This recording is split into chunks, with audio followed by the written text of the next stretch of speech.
Tonight in the spotlight, Senator Thom Tillis, yet another Republican that's exposed for playing both sides in the fight between Trump and the establishment.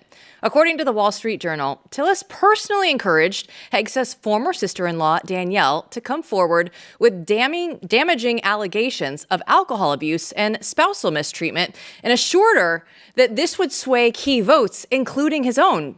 He didn't deny saying this, explaining how her statement did carry some weight, so he spent days investigating whether there was any firsthand corroboration reports of this statement. But when it came down to the vote, he flipped. He cast the 50th vote to confirm Pete Hegseth and acted like none of this ever happened. Now, we got what we want, but the GOP establishment still believes that it can undermine Trump's America First agenda while pretending to be on board when it's convenient. But the base sees right through it.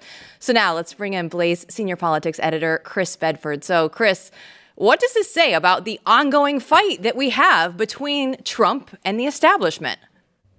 Now, if you look up Thom Tillis, Mitch McConnell, you'll get 1,000 news article results. Those two are absolute buddy-buddy. They work hand in glove together, and McConnell doesn't often like to do his own dirty work. He usually has other people do it. So Tillis is out there, and listen, and one half of me wants to give this guy a little bit of the benefit of the doubt and say, well, I mean, obviously, if a nominee turns out to be a spouse abuser, a wife beater, then that's someone that you really need to reconsider. But in the age post-Kavanaugh, you have to be either so naive or just deeply stupid or corrupt to actually take the word of an ex-in-law who's a partisan, never-Trumper Democrat who didn't have any firsthand knowledge of something, to fall for that sort of trap. And at the end of the day, I think people like Tillis have to end up looking, okay, I'm going to look at North Carolina. How did Donald Trump do here? Oh, he did really well. Do I want to keep my seat? Do I want him coming after me? Do I want to be the fourth vote against Hegseth? Because it's easy to be the fifth vote. It's easy to be the sixth vote. It's easy to be the third vote against him even. But that fourth one that actually makes the difference, that pushes it over, is a difficult place to be. And this is something that, unfortunately, you get this a lot with Republicans, even from red states, especially from red states, actually. I mean, Tillis opposed in the first administration Donald Trump sending emergency funds down to the border wall. How can you possibly justify that as a member of the Republican Party? He absolutely exemplifies one of those people who uses civility and decency and codes of decorum to try to hide the fact that he's not in it for a fight. He doesn't recognize the way the Democrats recognize, and some Republicans are starting to recognize, that he is engaged in a war for the future of this republic, essentially a cold political war for the future of the republic. But he wants to stick to these old rules, which basically say Republicans are controlled opposition, easily manipulated, and undermining themselves behind the scenes. Now, Chris, the point of the spotlight is to really do a deep dive on what prevents the mandate and what propels the mandate forward that President Trump is carrying from the American people. And here today, we have something that I hope we do a lot more on this show this year. I can't wait to do it more, because this is spotlighting the bad guys. This is the bad guys and how they operate. These are the people who thwart the will of the people time and time again. And in this case, it's not just about how terrible Thom Tillis can be, but that this is a technique that Republicans have used, as you know, for years and years and years. And just to reiterate, like in the abstract, what's the principle here? Like there should be a Greek name for this. But what is he doing? He is... He is quietly, I bet you have a few names, but he is quietly stabbing the agenda in the back, right? Claiming I'm doing due diligence by looking deeply into this hit piece at the last second. He's stabbing the agenda in the back and then turning around and voting for it and continuing to wear his Republican skin suit. And this is not a one-off, right? I mean, this is something that happens time and time again. Yeah, and I think we're going to see some of this next week from Tillis and his friends. You might see it with Cassidy on RFK after the way he pushed back at the questions. You might see it with Senator Young on Tulsi Gabbard, who didn't seem at all satisfied with the answers she gave, at least, I guess. But at the end of the day, you also have to wonder, are they going to have the courage? Tillis didn't have the courage. McConnell doesn't care. McConnell's an old man. McConnell came in and Ronald Reagan was in office. But Tillis is relatively new. He's still in his 60s. I think this is his second term now. He wants to win re-election. He'd like to stick around. And he's kind of slowly having to come to realize this, that this is a changed D.C. and that the business is not going to go on as usual. It's going to be called out. And you're right. I mean, I think Keith Olbermann used to call it the worst person in the world segment. It's always insufferable, but I thought it was kind of a funny idea for a segment. Yes. The Daily Caller, when I was there, won worst person in the world multiple times. I think I won it once over a rude letter I sent some atheists. Nice. Thank you. It was a difficult time in life because I'd been responding to this Atheists Against the Boy Scouts group or something, and I just one time sent them a picture of Dick Cheney and said, "Here's a dick pic." I was like 23. But when our publisher got the phone call, an editor was sending dick pics to an atheist group. At first, he was really worried. But it turns out it's actually not a crime to send the state photograph of Dick Cheney to anyone. But this is an important thing. Democrats are so good at calling out people by name. I mean, just think about it. Under Donald Trump, you knew the name of his secretaries. You knew the name of his drivers. You knew the name of his undersecretary of this. Most people, even political journalists, under Joe Biden probably couldn't remember the name of his chief of staff, because Democrats and the newspapers make these different people famous, and not always because they're doing a good job. Sometimes it's because they don't like them. And drawing attention to that and pulling the sheets back and not just having it be some big amalgamous blob. Take the deep state apart. So many of it is actually exposing itself in its opposition to this mandate. You can figure out, put names to it, put faces to it. This isn't some kind of faceless machine that cannot be defeated.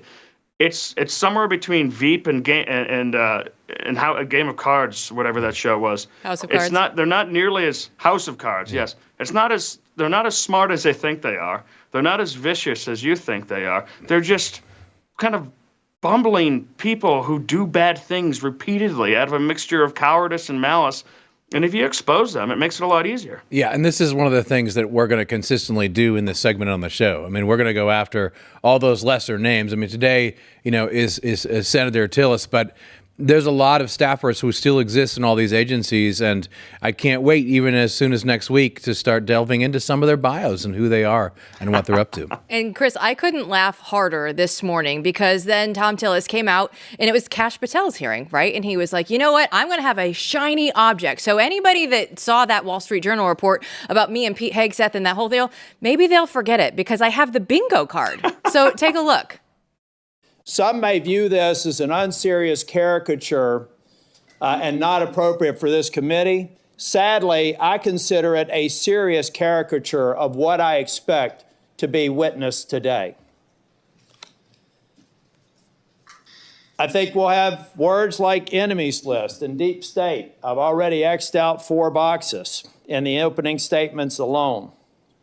The fact of the matter is, some people will be here to simply substantiate a false narrative. So I see that, and I think that Tillis has been on X, and he's seen now everybody that goes through and says, confirm Kash Patel. And he's like, you know what can I do to get myself out there and just have one more little positive PR bit before the end of the day? Basically give him a fist bump. Come on, Kash, we're bros. Let's take a selfie together. And I get it. I mean, that's the thing with a lot of these Republicans and who serve the deep state are trying to do. They've got their chosen interests, whether it's Wall Street or foreign affairs or intel.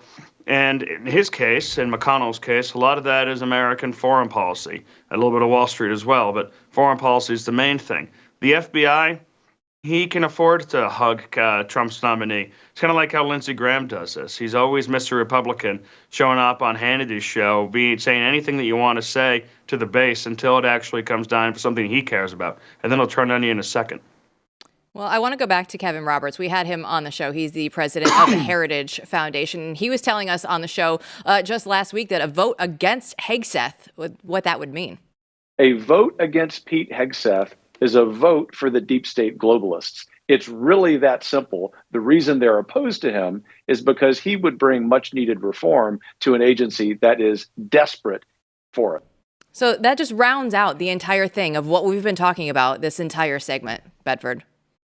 Yeah, whether it's Hegseth or Tulsi Gabbard, who had a great line this morning in her opening when she said, people accuse me of being Assad's puppet or Putin's puppet or Donald Trump's puppet, but the reality is I'm just not their puppet.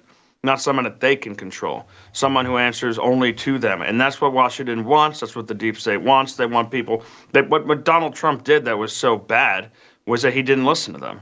He ignored them. He had his own mind. He went his own way. He didn't follow all of their policy prescriptions to a T. Even when he did things that made them happy, it didn't matter because he was just the wrong type of person doing it. And that's the same thing that Hegseth got. And that's another reason why, well, Kash Patel, he probably wouldn't want him anywhere near Department of Defense. He doesn't care. He wants to protect his little jewel and let Kash do whatever he wants with the FBI. Yeah, Thom Tillis, if we just go through some of his greatest hits, you already mentioned the funding for the border wall, bipartisan legislation. If you have a red flag law, he was all for that as well. Censured by North Carolina GOP back in 2023. Not great on immigration stances. He wanted to have all that conservative alternative to the DREAM Act, but still drew ire from hardline conservatives. And his rhino score from Conservative Review was a 49, unfortunately, for Senator Thom Tillis there. Rhino, that's such a great name from the past. I love it. It's especially from back at the Tea Party days, but I totally get it, and it totally makes sense. McConnell's out for himself, and Tillis is Team McConnell, and that means that they're not Team you. There's a reason why why half the country, more than half the country, voted for Donald Trump, and at the same time, Mitch McConnell is the least popular and the most disliked politician in the country, and that reason is stuff like this. Bedford, thanks so much. Fantastic. See you tomorrow. Matt, when you hear that, of course, we know Mitch McConnell's not for us. We know that you don't need the Democrats to fight. We have all the Republicans on our side that we need to fight first. Yeah, but it's important that the point of this spotlight is it's important to realize these people will vote the right way when they have to, so it's really hard to tell what they're up to. In this case, you can actually see, we actually have a peek behind the scene and you can see what Tillis tried to do to Pete Hegseth or was interested in doing and making happen. But it didn't work and he was able to backtrack and then he votes for him. That's the kind of thing that happens day in and day out. This is something that Chris and everyone in D.C. won't stop reporting on, but it's something that you need to be aware of because they're going to pretend as much as they can. And it was interesting earlier this week when we were talking about potentially a secret vote for Tulsi Gabbard. This is what they would rather have. They don't want everybody out there knowing the way that they are going to vote because then they have to be held accountable to us, the people.